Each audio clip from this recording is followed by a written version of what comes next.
Welcome,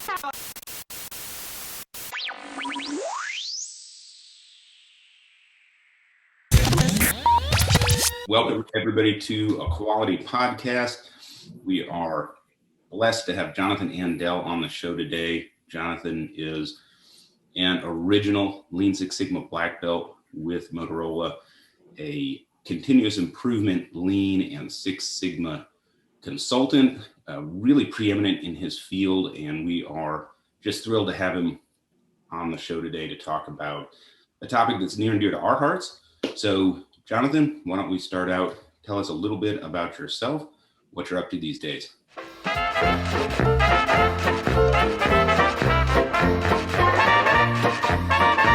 Hey, I'm an engineering nerd by background, and I've been in the world of Lean Six Sigma for more decades than I really want to admit in public these days.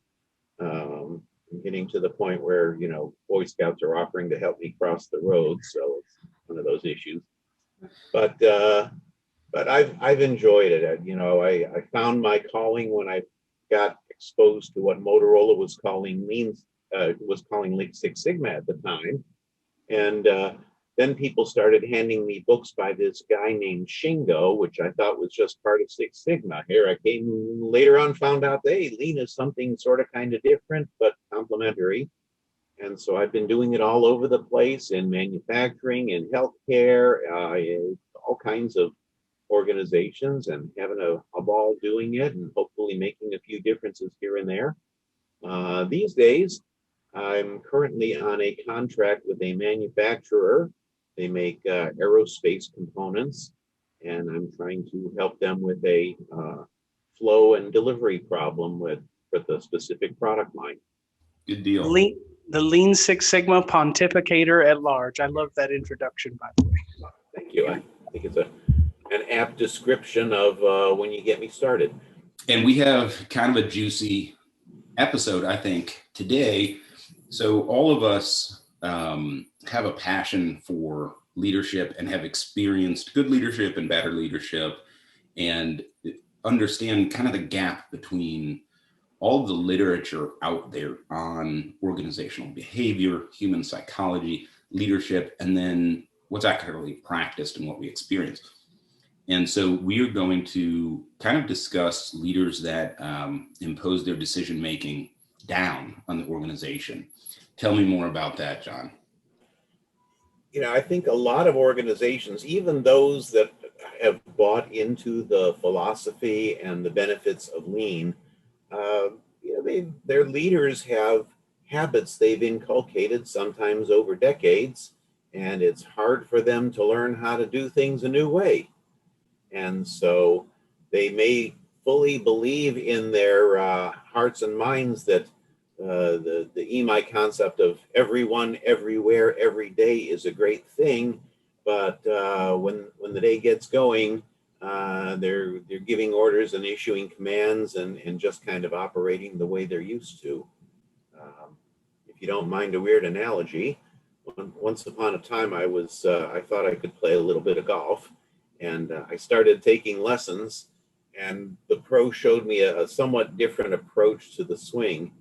And he warned me very correctly that for the next couple of weeks, I won't be able to hit the ball well using my old swing or my new swing, because the transition was just going to be a difficult thing. And I think that analogy plays out with a lot of leaders who want to be more empowering, but maybe they don't know how. We have this observation that we have a lot of leaders in business, who behave in a top-down or command and control way. And we can look at the historical sort of underpinnings of that. Post-World War II, the majority of men having served in the military, being used to that style of leadership. Absolutely. Many of them having PTSD undiagnosed, just a real shit show for society. I mean, it was tough. And they sort of just continued what they knew and what they had learned. Kind of makes sense. Since then, we have come up with a lot better ways to lead, much better understanding of human psychology, the dynamics of power, all of that. And now we're observing this gap between what we know but maybe haven't learned and some leadership behavior, right? So we'll talk a little bit maybe about some examples of what we're talking about and the consequences. But I think the real issue is it continues to go on unchecked, which indicates that the systems in place support the behavior. You talked about how things may have changed after World War II. I would say the real change that happened was when the likes of Deming and Juran and Schuhart got involved during World War II. They were able to make some changes happen, and that's why we were able to put out record numbers of arms and aircraft and equipment and stuff like that.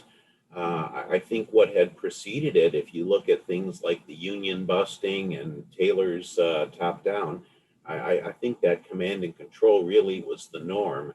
That's just one thought. I think some of it is built into human nature. Whoever gets to be in charge just feels like they must be in charge for a reason. Some folks are just downright corrupt and they love their power. And I'm not going to try to say this one's corrupt and this one means well but doesn't know and stuff like that. But there's all of those different ingredients at play.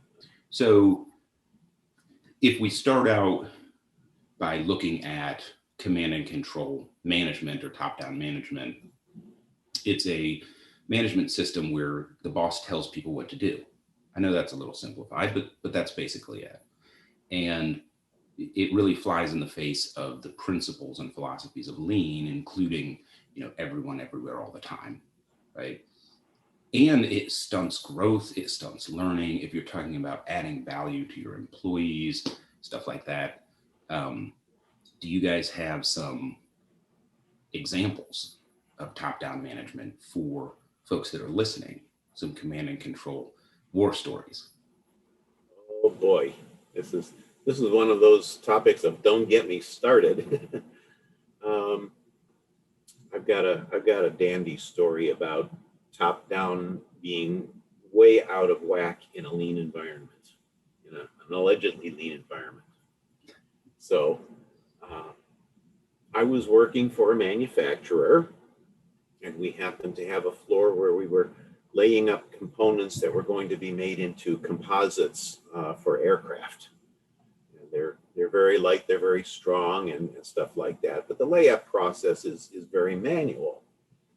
And I remember visiting one lady out on the production floor, and we were talking about something very profound and important. I think it had to do with the football game that was last night on TV.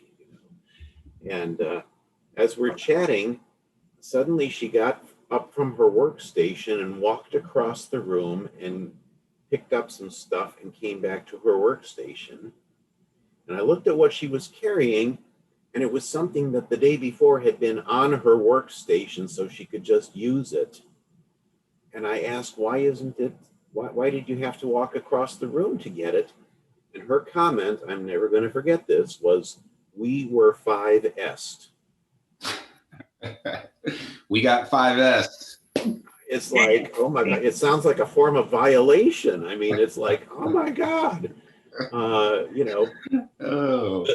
That's such a classic example though, right? Because exactly, somebody read in a book somewhere or something about 5S and really didn't grasp, what's going on there.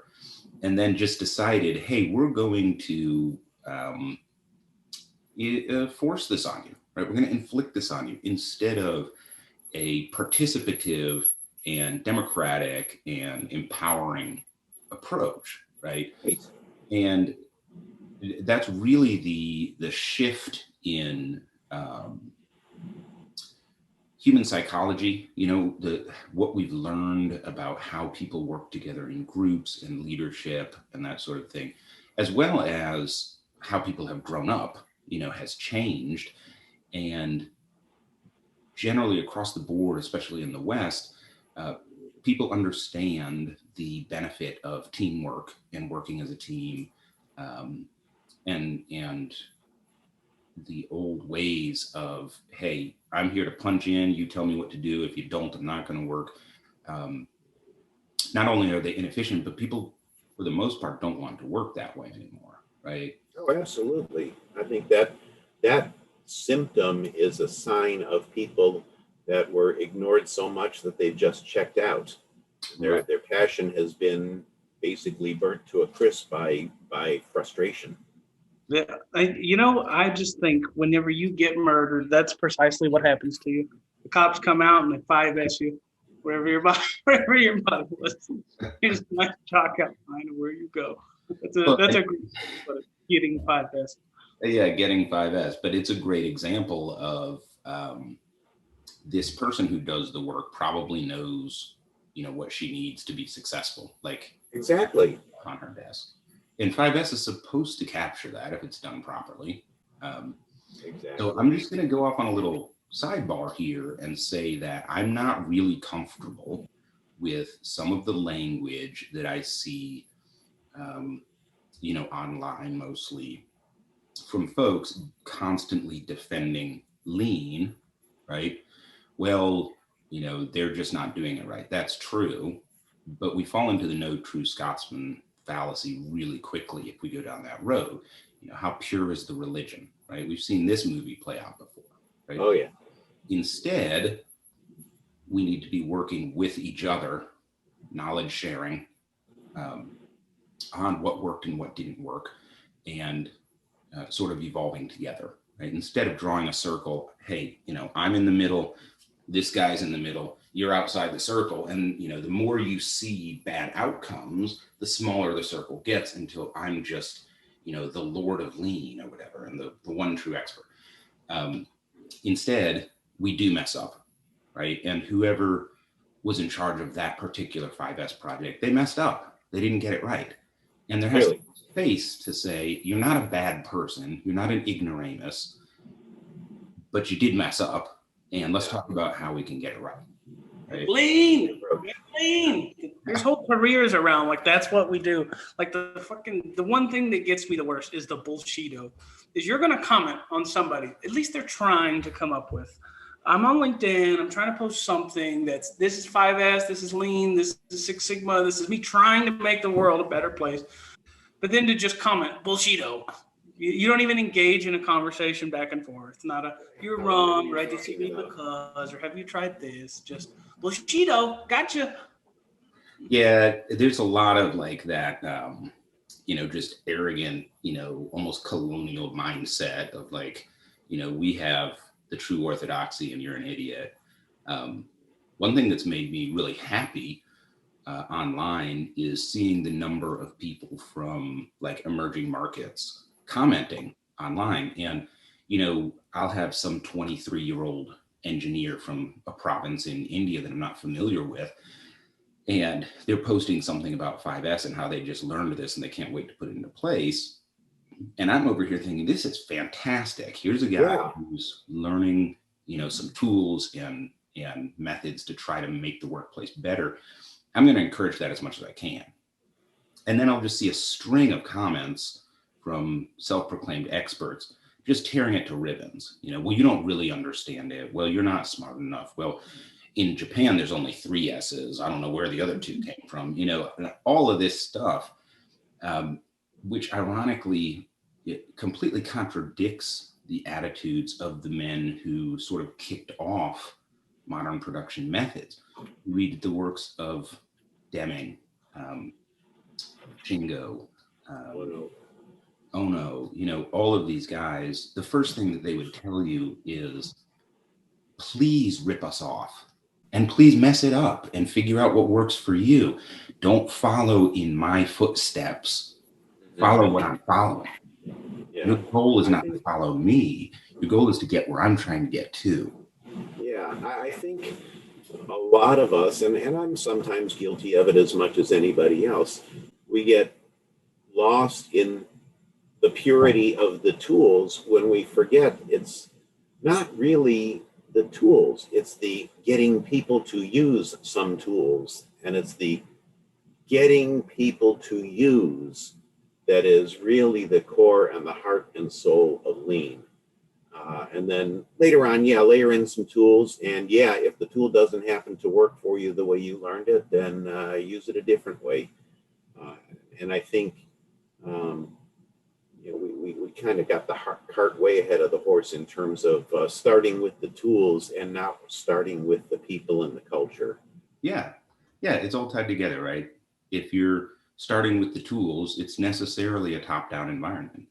And if you're tearing people down who are, just learning about how to be lean, that's also a top-down, authoritarian, being command and control type of mentality and approach, right? It's interesting that, ironically, we think of the military as the most hierarchical and top-down, but when people are in like basic training or West Point or stuff like that, when they make a mistake, yes, their mistake is pointed out. Yes, they get an opportunity to do it better. But the folks in the command and control there have learned how to do it in such a way that they don't tear down the candidate. They help the candidate move forward.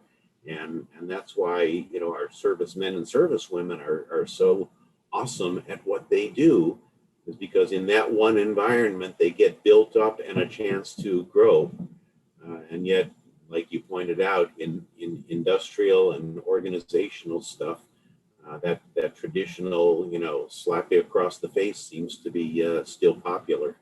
We forget to be humans at work, and I just find that so fascinating. Where if I was at home and I dropped a glass and shattered it on the floor, we would just clean it up. If it happens at work, there has to be one asshole come down and go, "Well, why are you an imperfect human being?" It's just like, that is not how life in the world works, but somehow we've created it that way at work. A punitive environment into it, even now. And I would like this not to be captured on the recording. This is just chatting among the three of us. Please hang up and try again.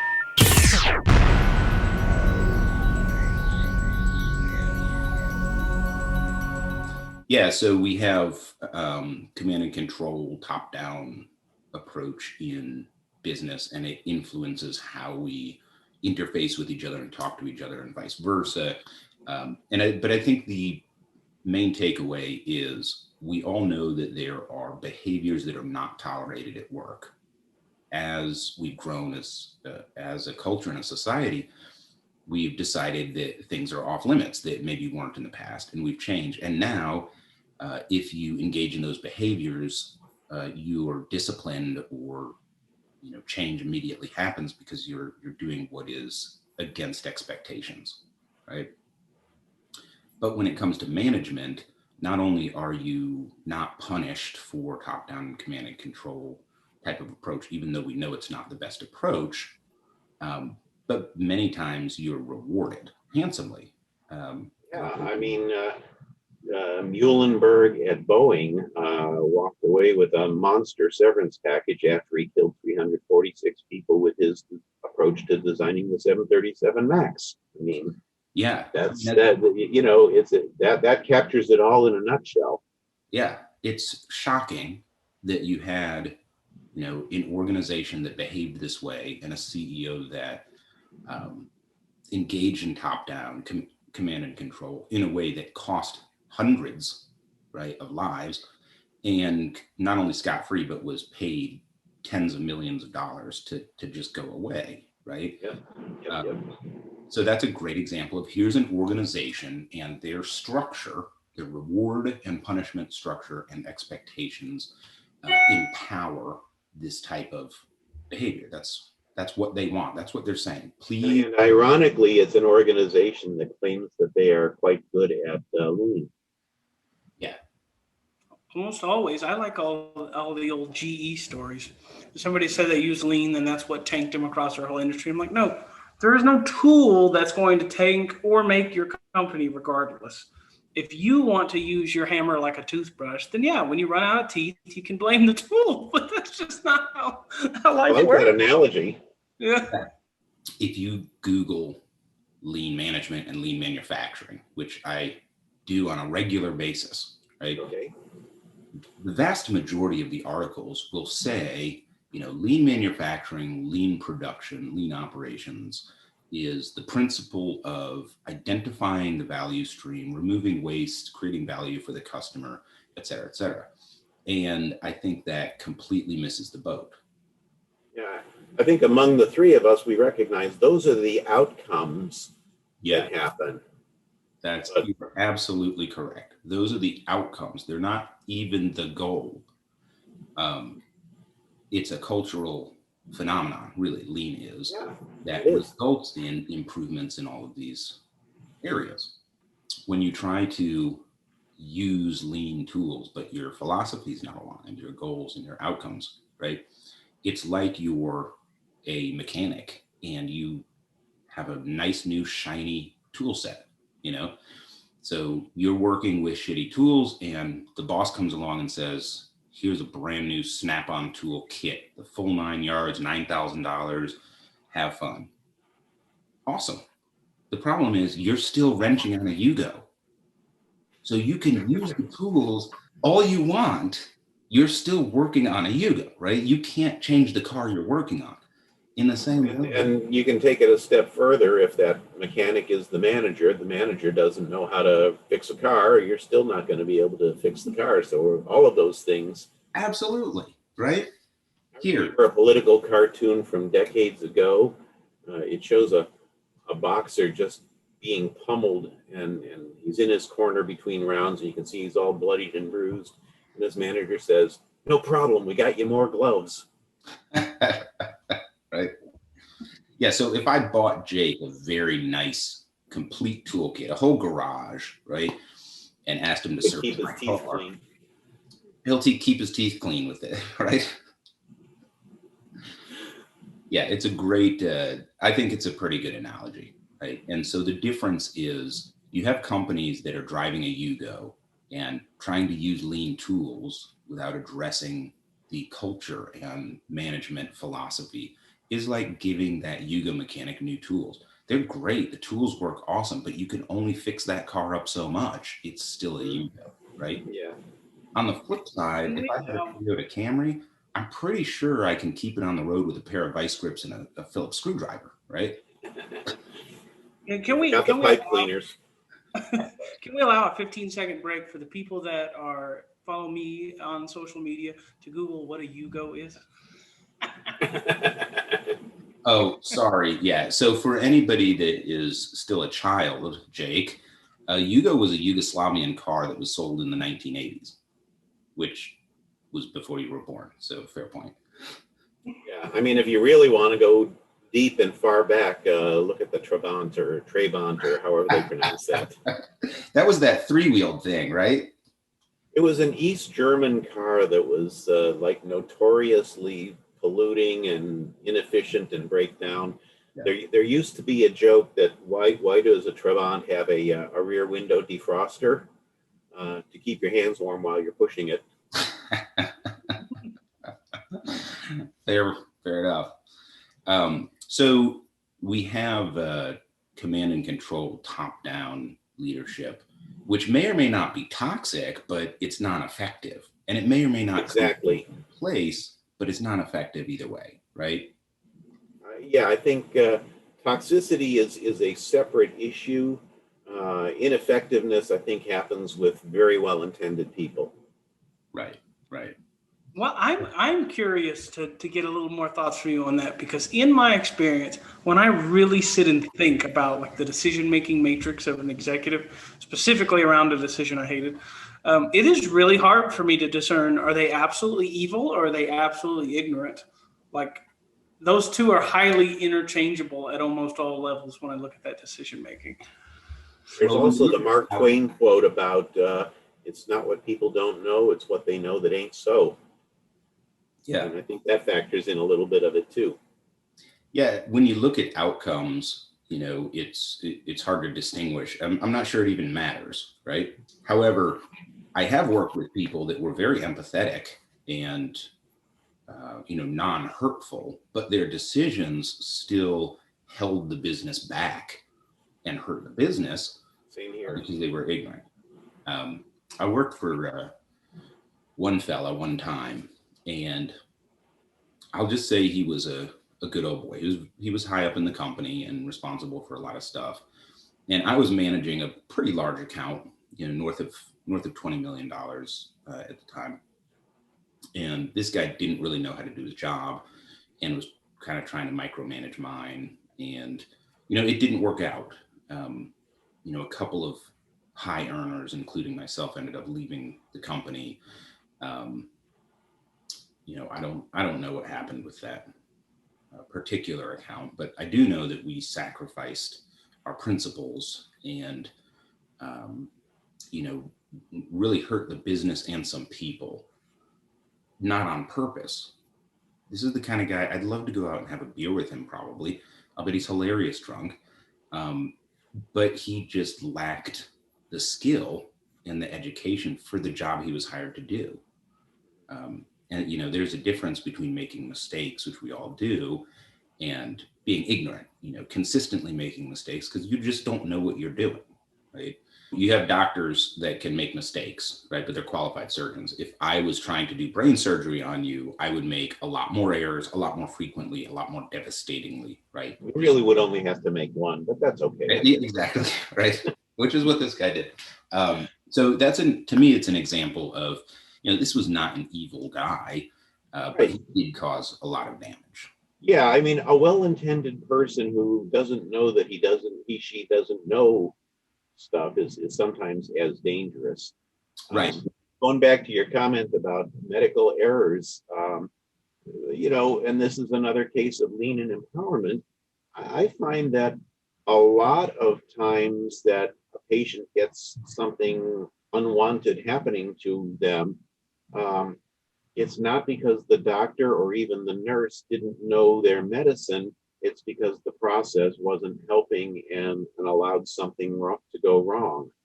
And, that circles right back to the whole idea of, if caregivers were a little more empowered to make some of the decisions, not necessarily medical decisions, but maybe one or two that are within their skill set, maybe things could be different.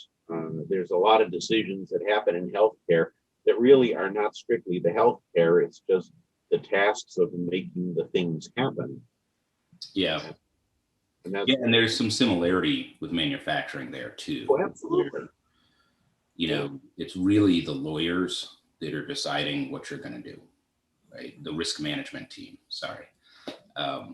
You have to do it this way. It's standard of care or standard of whatever in manufacturing. And just like the person that got 5S, right? If that happens to you more than a couple of times, you're just going to give up. Why should I try to make it better? They've made it clear to me that it's not in alignment with their values. So I'm just going to repeat the task and wait for someone to tell me how to make it better, because when I have an idea, it gets shot down, right? Yeah, I recall a real specific story in my previous life where I had the thought that we would have some regular meetings, breakout groups, and it would lead to an actual article that the site would put out. Mind you, the article, we have 500 people here.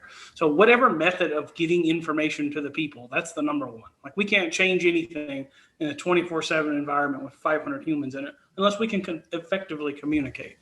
And we put an article together that had some really great runs and nice insight with myself and one of my previous bosses. And almost immediately, the senior management threw that in the trash.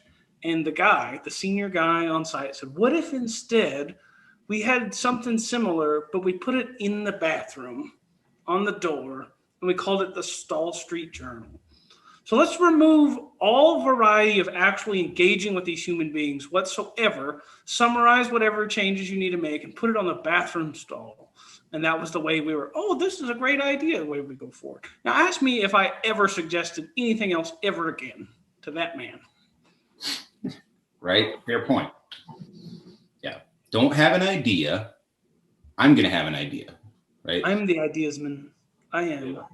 And not only that, I'll do the thinking around here. Yeah. But not only that, my idea is really going to be your idea. I'm just going to change the format a little bit and pretend that it's my idea. Yeah.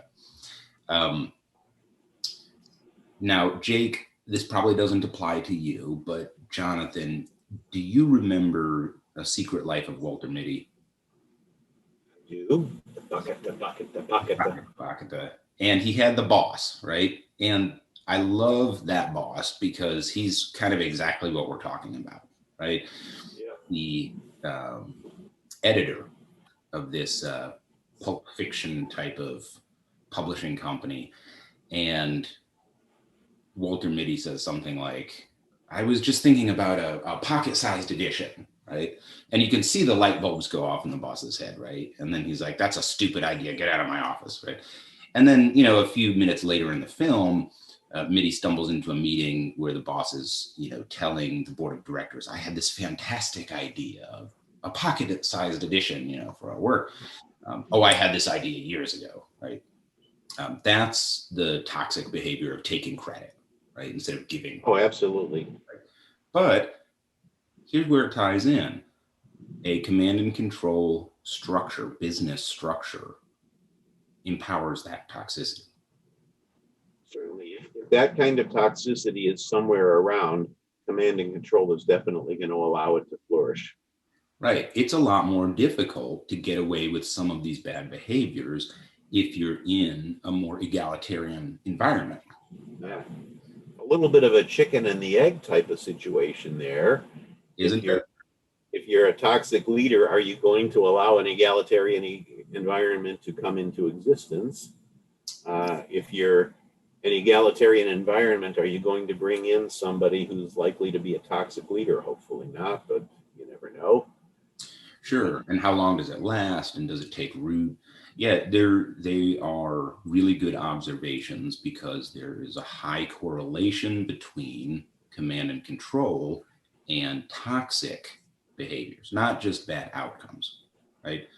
In other words, the command and control structure, the top-down structure, the boss is the boss structure, allows toxicity to germinate in a way that a more modern and egalitarian structure doesn't. Oh, it's definitely a far more fertile soil for that kind of stuff. Yeah. So if you are unaware, in my previous professional career, John and I worked together at a place or two back in the good old days. And one time, completely impromptu, I mean, mind you, this guy is a structured dude. I don't know if you can tell by the way he's combed hair, 142, but he's a structured individual. Like, he's going to do everything the certain way. And then just almost randomly, he canceled a whole meeting to pull everybody and go, here's the defects that were from last week. Like, this is just the 7 things that were not perfect. What can we do about those today? And that, 20 minutes was more meaningful than any meeting I had ever had with that company in my 3 years of time there. Just let's actually discuss what's wrong and what we're going to do about it and take some action here. And then I'm constantly amazed and taken back that sort of simplicity is just largely missing from companies. Like almost every other company I've ever worked for hasn't even had this. Even the ones that are sincerely trying to make the benefits of lean happen, even there they get sucked into the trap. They don't see themselves behaving according to the old school. And I think that's one of the things is, we can deal with the toxic ones sort of kind of. I mean, they're there and it's there. But really, I'm almost more scared of the people who have good intentions but just can't quite see how to get past their current behaviors. Those are the ones that are the opportunity space. And I don't have a good answer for how to help them move to another place. And I think that's where there's gold in them Thar Hills if we can ever solve that one. Yeah, so I've been thinking a lot about a book that kind of strikes right across that, but you're absolutely right in my horizon of knowledge ends there. Like I give an allegory from a previous conversation with John and I this week. I was talking about AI. I said, now imagine the day that we turn off the last AI machine and go, AI is useless. Like we're so far beyond that. Now we do this. What is this? What is it that they're talking about? We have no barometer or concept to even construct what that thing is. And I think that same situation applies. If somebody already doesn't know what they don't know, I don't have a solid like construct for how do I get you there? How do I hit that hidden gold and go, this is what you need that you're not seeing? I don't know how to get that to the audience. And even if I did know how to get it to the audience, that would be the audience that wouldn't know how to receive it. So I don't know how to solve that quandary. But here's a sort of a counterpoint, great point. I ask myself, well, how did I learn? I didn't pop out of the womb knowing lean or leadership or good leadership or organizational theory and structure, right? And I think this is a really critical point. The way that I learned was growth. It took years as an individual. There was some head knowledge, there was some reading books, there was a lot of practice, and there was a lot of observation. Oh, that is an effective leader, that one's not. Oh, when they talk about respect for the individual, that's what that means.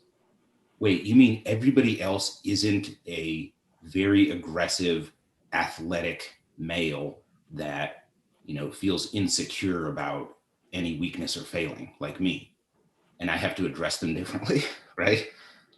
Self-knowledge as well as learning, empathy, towards others. It was a growth process. It's still a growth process. I'm still going, right? And I think that we circumvent this, and I think too many lean instruction sources ignore the fact that lean has to grow. Individuals have to grow. You can't read a book and be good at it. You can't do it once and be good at it. You have to observe, you have to practice, you have to read, and you can't speed it up. You need mistakes and feedback. One of my favorite learning things, and it certainly applies to my life, is a quote from Will Rogers. Jake, you'll have to look that one up too. He's from 1,000 years before you were around. But seriously, Will Rogers said how good judgment comes from experience, and a lot of that comes from bad judgment. Yeah, it's absolutely correct. And so we have all kinds of research and literature on, how much time it takes to be proficient at something. And you famously had, Malcolm Gladwell probably brought it into, the public consciousness, 10,000 hours, right? And it's not just 10,000 hours of repetition. It has to be specific, directed effort, right? We know this, and yet somehow we think that we can grow leaders overnight. We can send them to, well, you took our Leadership 101 class, so you're a leader now. You can do lean. PowerPoints up on the wall. Yeah. You're the best forklift operator. Welcome to leadership.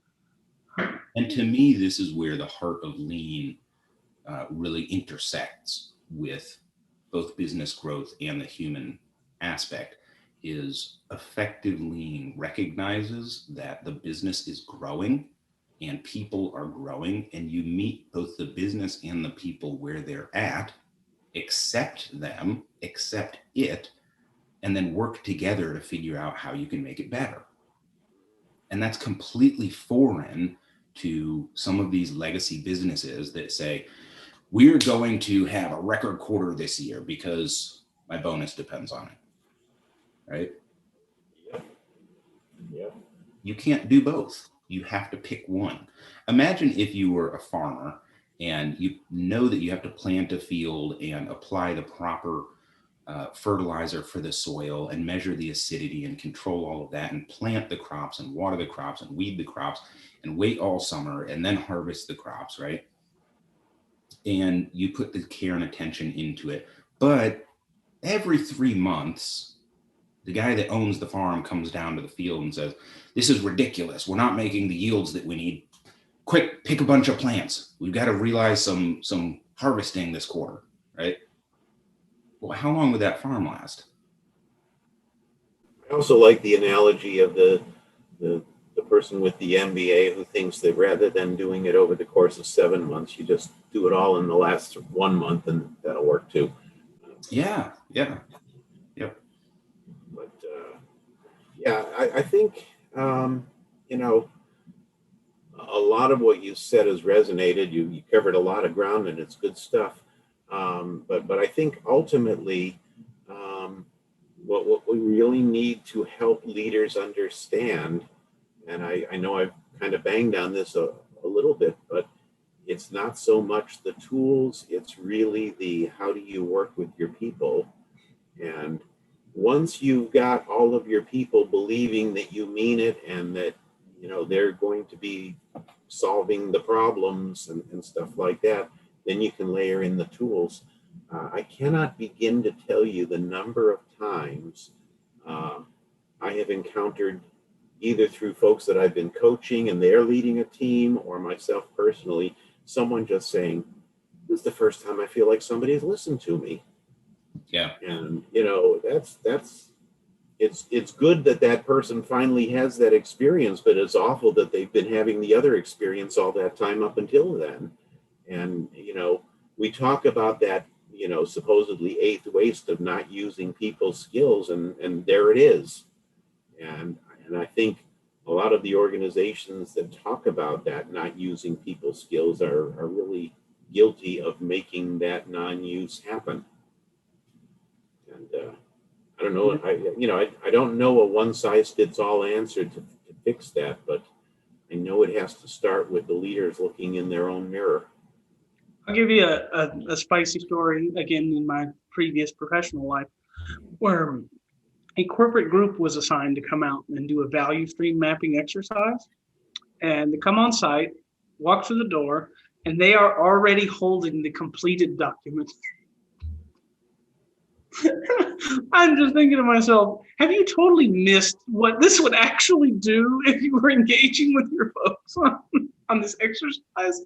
Like, to teach these folks how they actually create value, and you walk through the door with the completed document. And to add insult to injury, it was because the system had, well, we had already charged X or Y customer for this a year ago, and so we should have had this done. And I'm constantly like, you talk about using the tool and completely missing the philosophy. I've seen scads of places where value stream maps were developed at, you know, a management level, and virtually nobody who actually does the value was consulted, and that's happened in so many organizations. And so that's just one more symptom of what we've been talking about.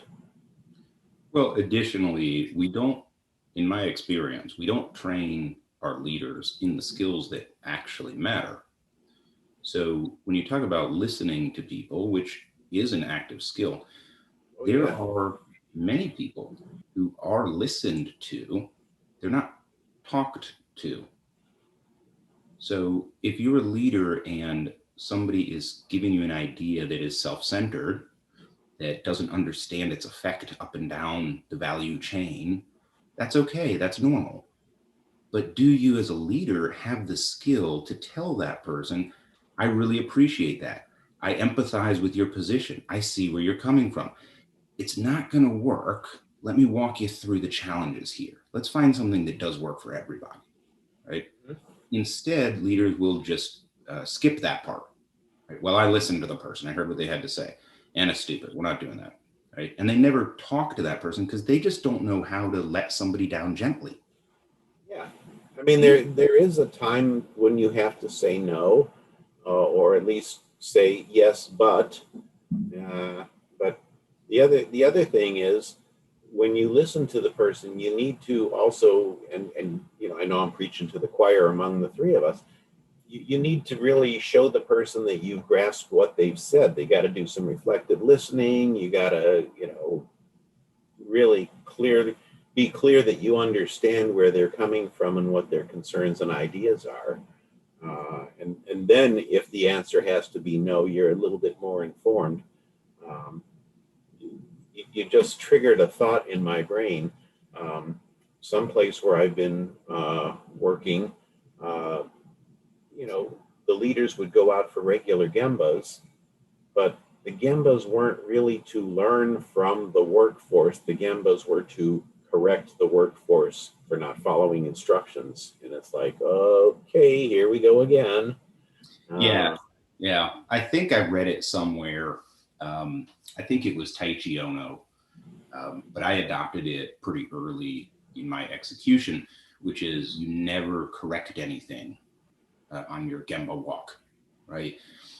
Because that just ingrains in the employee's mind, like you're daddy out here to spank us because we're messing up. You're a police officer at best at that point. You're not there to lead.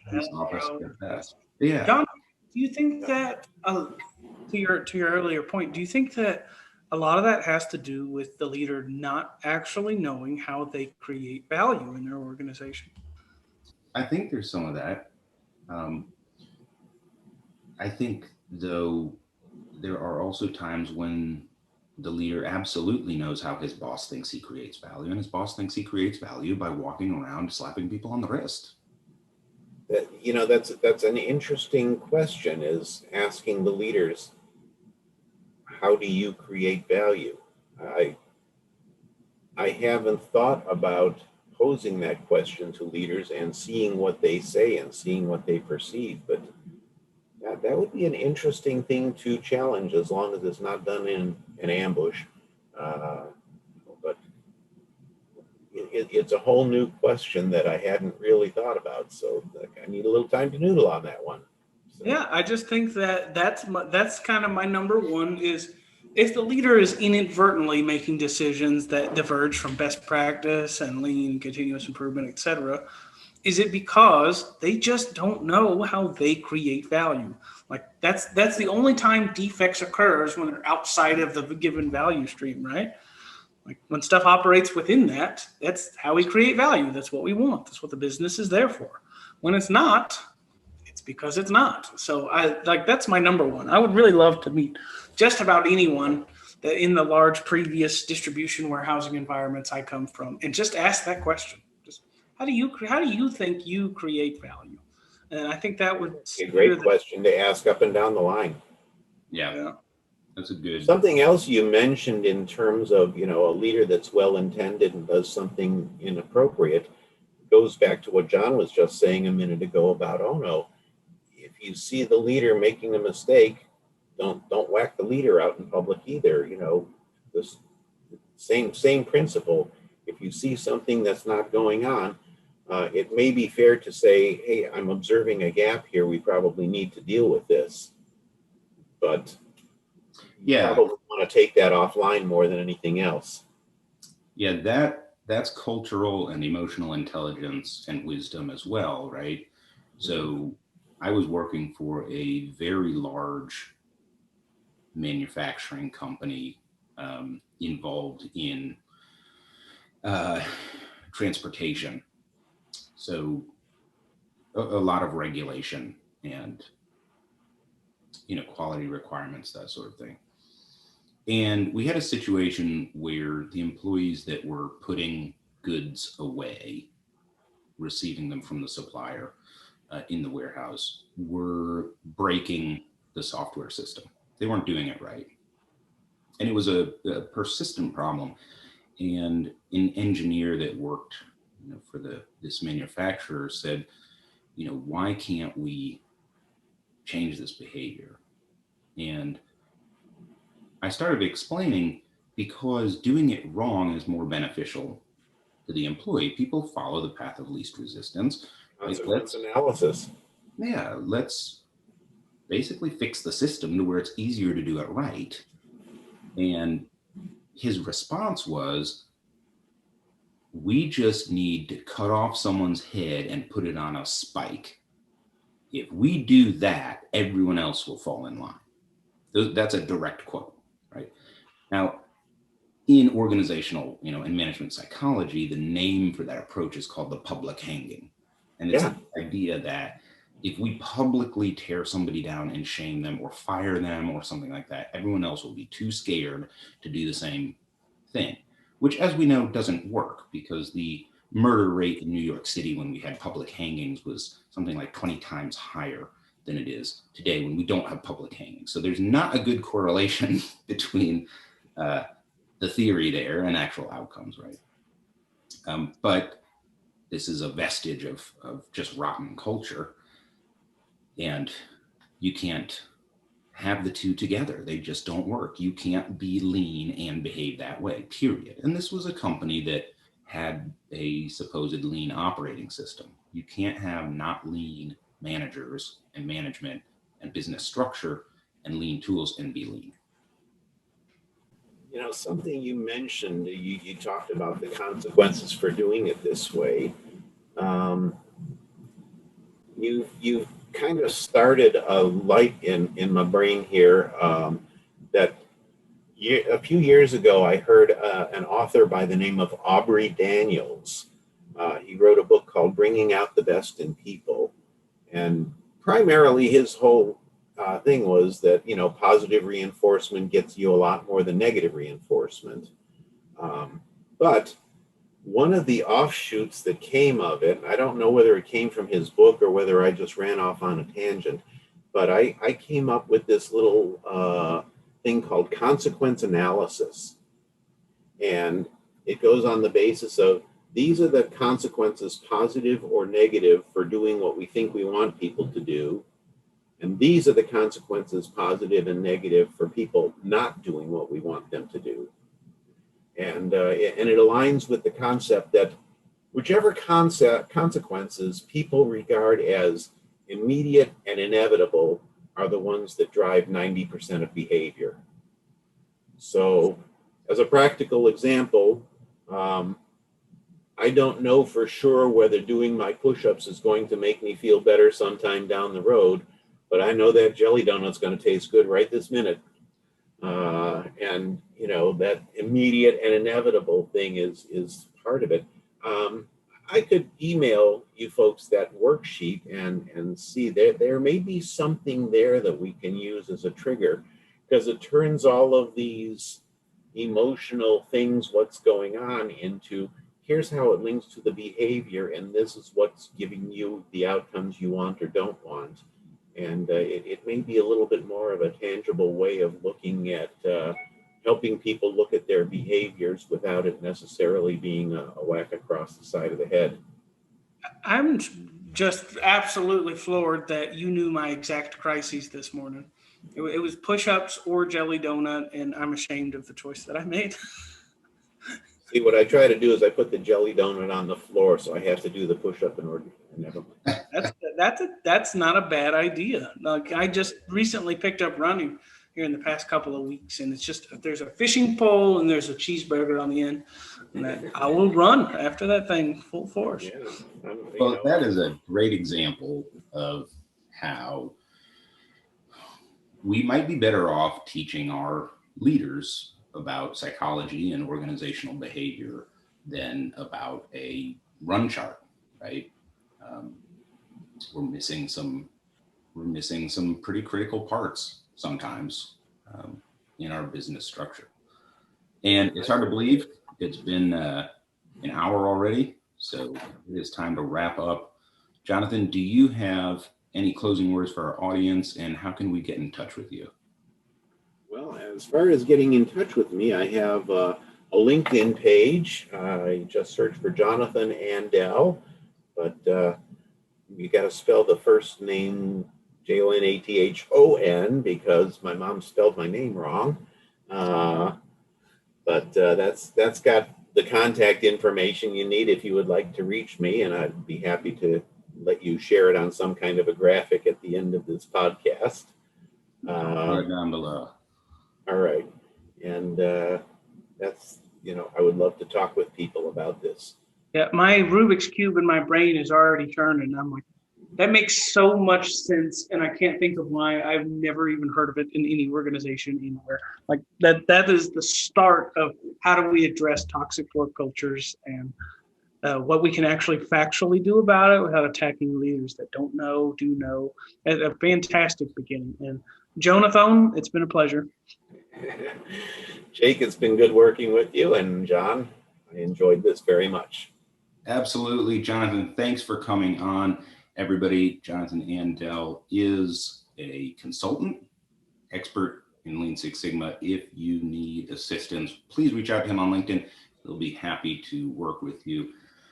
Everybody, thanks for joining a Quality Podcast. Have a great week. Bye. Take care.